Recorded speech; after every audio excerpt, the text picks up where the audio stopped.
1 июля заместитель генерального директора Фонда капитального ремонта Александр Шаповалов совершил выездную инспекцию работ по печально известному дому номер 4 по улице Заречный тупик. В ноябре 2020-го дом, который стоит уже 160 лет, почти полностью сгорел.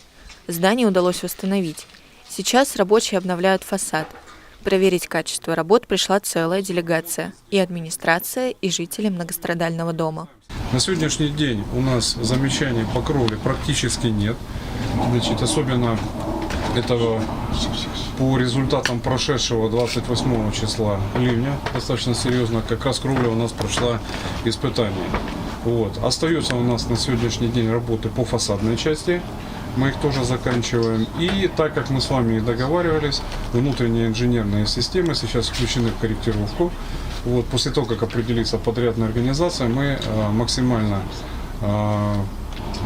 короткие сроки постараемся выполнить работы по капитальному ремонту внутренних инженерных систем. Жители не покидали свой любимый дом ни на один день. Сначала выносили вещи, а потом вместе с подрядчиком контролировали ход работ. На сегодняшний день работы по ремонту кровли выполнены на 90%. Завершаются работы по ремонту фасада. Но и это еще далеко не финал работ. Финальная часть нужно будет выполнить благоустройство придомовой территории. И тогда жители, я думаю, что вы будете довольны. Дому почти чуть больше 160 лет. Я считаю, что нужно его сохранять. Александр Шаповалов также отметил, что, по его мнению, необходимо запланировать и ремонт второй, заброшенной части здания.